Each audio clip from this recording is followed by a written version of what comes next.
This is Ducks Hockey on Fire with Coach P and Henry, your home for Anaheim Ducks fan talk. Are the jobs of Bob Murray and Randy Carlyle in question? If the Ducks don't make the playoffs, you want to know what? This guy says yes. Jakob Silfverberg and his season of consistency. And Bob Miller, longtime LA Kings play-by-play announcer, holds press conference today in LA to announce his retirement. Henry, how are we doing today, pal? What's up, Coach P? How we doing, Ducks fans? All right. The break is over tomorrow, and boy, I think we're all pretty pumped for that. I'm going to tell you right now, I'm ready for some hockey. That's right. Okay, so tonight on tap, we have a big night in the NHL. In fact, 7:30 at the Staples Center, the Kings are playing the Leafs.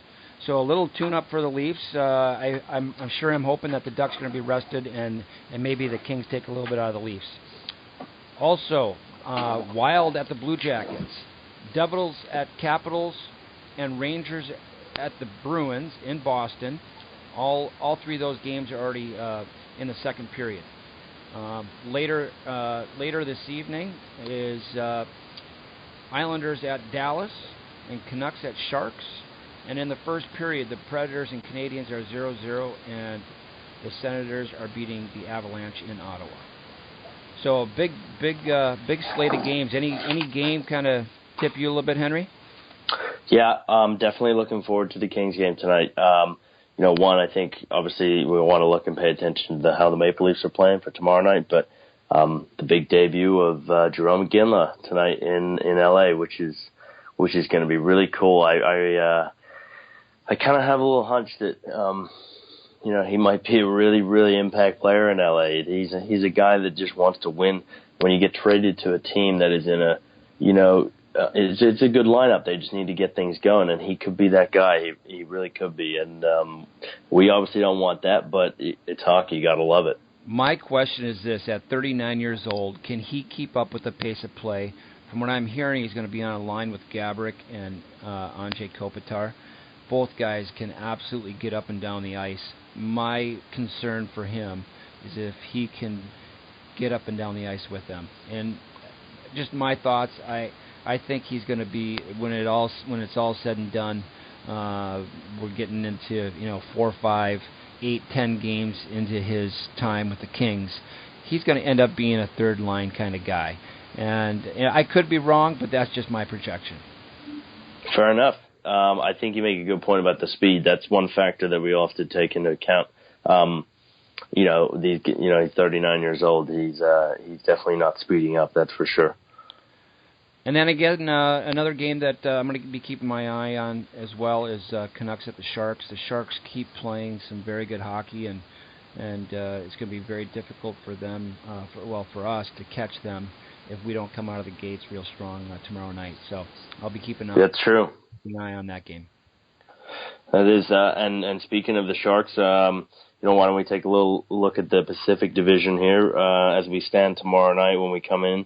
The Ducks are 32, 21, and 10 with 74 points, 63 games played.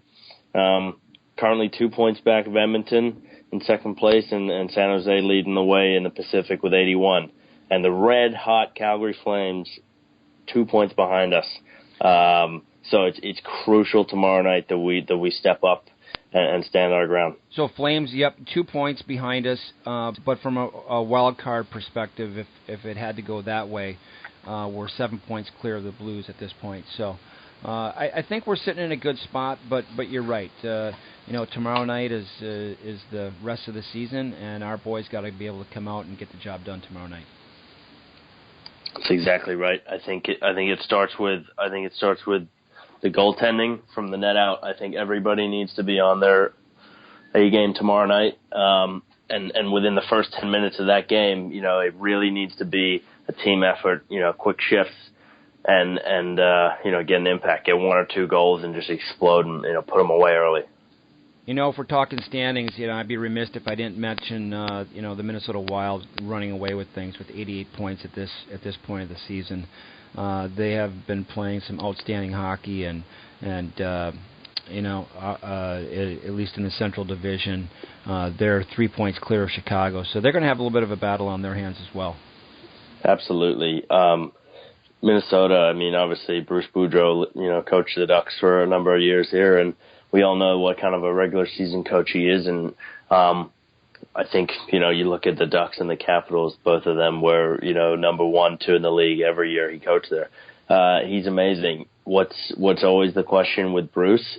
He gets shaky, as we know far too well in the playoffs, and he's admitted to it that he thinks that his demeanor has affected his players, and let's see if they can get over the hump. I think Eric Stahl is a dynamic player for them this year, and if they're going to go far, he's going to need to take them and along with their other key players.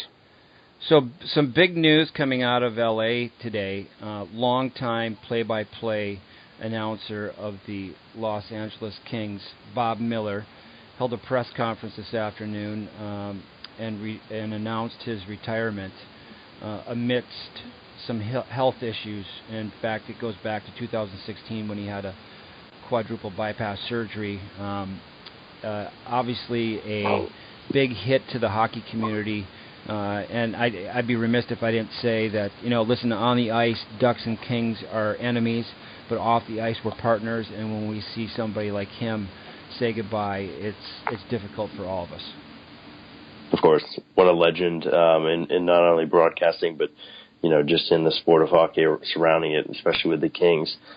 He's done so much for the community in LA over his 30 years, with the Kings, and I think he served his time well, and he's had an amazing career. And I'm gonna miss tuning into the LA Kings games and hearing him.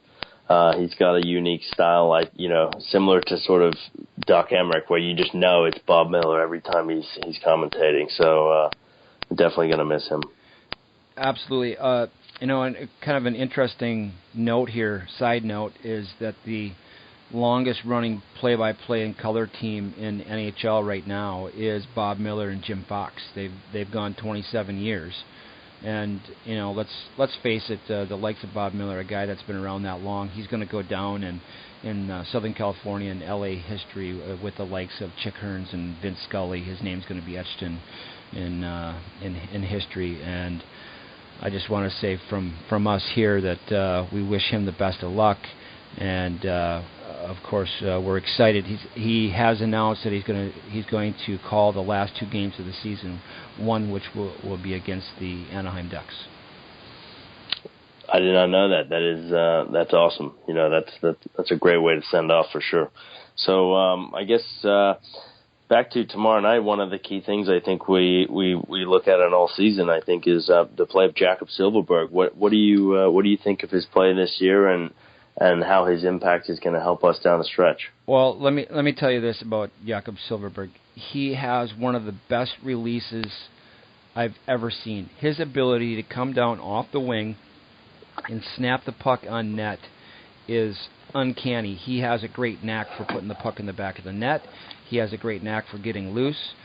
I thoroughly enjoy watching him play. Every time he puts the puck on his stick or gets the puck off a pass out of the break out of the neutral zone, he is a threat to score, and every goalie in the league knows it. He has that good of a shot that everybody knows that they have to be paying attention when he's got the puck. Absolutely. And you see it especially in the shootout. I mean, when Jacob's in there, it's kind of like, all right, come on, it's a goal 9 times out of 10 with this guy. I mean, not literally, he's not 90%, but he is amazing, and he's just grown so much as a player with the Ducks. Every year he's gotten better, and this year he's bound to eclipse all of his point totals, his goal totals, his assist totals. It helps when you're playing on one of the best lines in the league with Kessler and Cogliano. But it's great how they all mesh together and they all complement each other's game. I really think Silfverberg has sort of understood this year that he's not a secondary player on this team, and he's a guy that needs to be relied on night in, night out. Well, let's not forget the fact that he is a plus 12 right now, and he has the best plus-minus on the team at this point. So he is doing some things on the defensive side to make sure that he's in good position. And then, as for me, I've been a long-time believer that if you take care of your own end, your defensive end of the ice, that some offensive opportunities are going to present themselves. And I think he's very aware of that he is taking care of what he's supposed to do defensively, and because of it, he's going to get some offensive opportunities. So that plus 12 for him right now, that is a big step in the progress of his game. That's a great point, and you hear the coaches bark on it all the time in interviews, and they really commend Jakob on how good of a defensive player he really is, and he plays on both sides of the puck, just like you said, and he's just a natural goal scorer too. So when he takes care of his own end, opportunities come his way. So let's talk a little bit about the remaining part of the season. Some what ifs, what's going on, what happens. I hate to put it this way. What happens if we don't make the playoffs? What happens if we get into playoffs and we don't make a long push? What's going to happen with Bob Murray and Randy Carlyle? Do these guys have a short leash, or what do you think's going on there? So, there's a couple of things. I think the first question we should, if we don't make the playoffs from here out, I think they're cleaning house. But if we make the playoffs and we fail, I think there's going to be a huge piece moved. I hate to put players out there in the field, but if we're being hypothetical, I was really pondering, the Corey Perry situation of this season, and they would weigh it heavy on him. But you can't give up a guy like that. But if you want to shake a franchise to the core, to make a message that, if you're not going to play, well enough on this team, then you're not going to be a part of the future. Anything can happen this year. My worry is that we get into playoffs and maybe we get through the first round and then we're out, and then Bob Murray takes a look and says, some of our players are getting a little bit older. We need to start thinking about the future, and he cleans house, and it's a rebuild from that point. And that's in the back of my mind right now. It's always something you kind of have to think about. I think we have to give Getzlaf and Kessler and Perry. I think you have to give them maybe 3 more years of pretty exceptional hockey, and then from then on, I think after 35, 36, you can expect them to be in the 30, 40-point range and not 70 to 80, or at least expect that from them. But yeah, it's always a thought that you have to think about. I mean, every team, it's inevitable. You can't just be, the greatest team forever. The Penguins went through a stretch of, 15 years of being pretty brutal, and then they're the dominant team again, night in, night out. Capitals, same thing. You can just list names of teams that have had to go through a rebuild. So if it happens, of course it's not going to be fun, but I think we have to be a little bit optimistic for our core players to move us forward here and just win a cup. Well, let's not forget that Randy Carlyle, his first time around, when he left, things weren't good. And now that's putting it mildly. There's a lot of people calling for his head. They didn't, he's one of those coaches from a player standpoint. Either you really like him or you don't like him. If you don't like him, you got to learn to play for him. If you like him and you like his old-fashioned style of coaching, then it makes it a little bit easier. So now, second time through, let's not forget that Getzlaf, Perry, and even Timo Solani had expressed that they wanted him back. Yeah, and I think you'll go further here, and Teemu did not have a good relationship with Bruce Boudreau, to your point. So he did want Carlyle back. I think the one person who I've read about that didn't have a good relationship with Carlyle is Corey Perry. And that's one thing that may be involved with this season. But I don't know, at the NHL at that level. I mean,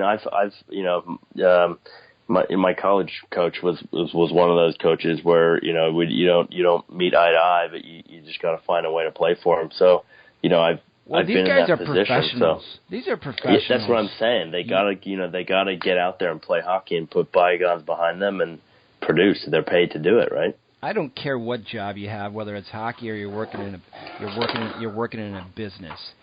You know, you have if you have a boss that you don't like, tough. Yeah. Figure a way out and get it done. Do your job. And that's exactly. I guess that's my answer to a situation like that. These guys are being paid a lot of money to play their style of hockey. Yeah, you want to know a coach is going to make things the way he wants things done. So you got to get on that page, and then you got to try to do what you do to help your team out. Yeah, and don't forget, they live in the most beautiful place in the entire world. They have probably the most beautiful wives. You know, they get paid $8-9 million a year. These tough guys, and so there is some accountability there. I mean, seriously, these guys, you know, I mean, we've mentioned points about how tired they may be about all this ice time, but there's a certain accountability where you just have to step up and do your job. You mean a kid from Peterborough, Ontario, and a kid from Regina, Saskatchewan? Exactly. You know, and a kid from Michigan. You know, coming to Orange County, and so you're talking about modest means of living in those places, and they come here, and then not only are they living here, but you hand them a couple $1 million while they're here. Yeah, and what does Getzlaf do? Well, he's all props to him, but he's bought he's like an owner of one of these like sports car dealerships, so. He's driving Ferraris to the rink and Lamborghinis and Bugattis, and you name it. Oh, I've been in the back. I've been in the back parking lot there. I've seen the cars that are back there. So. Oh yeah. So I know all too well over there at Anaheim Ice. So again, tomorrow night, Ducks and Maple Leafs. We're all excited. We're all ready for it. It's time to get some hockey going. It's time to head towards to the stretch run of the season. 7:00, Honda Center. Any final thoughts, Henry? Just reiterate, I think it's really important that we come out strong. It'd be really disappointing to come out of a 5-day break here and lose, although that is the trend at the moment in the NHL, and that's why I think they revised the policy for next year, where they're thinking about having separate blocks of 5-day breaks. But we just have to come out strong, and we're better than the Maple Leafs every night. If we play our game, we're better than them. We're better than most teams in the league. So it just comes down to the start of the game, I think. Well, for myself, Coach P, and my co-host Henry, it's a great day for Ducks hockey. Let's go Ducks! That's it for this week's edition of Ducks Hockey on Fire. Join us next week as we talk about the latest in Anaheim Ducks hockey.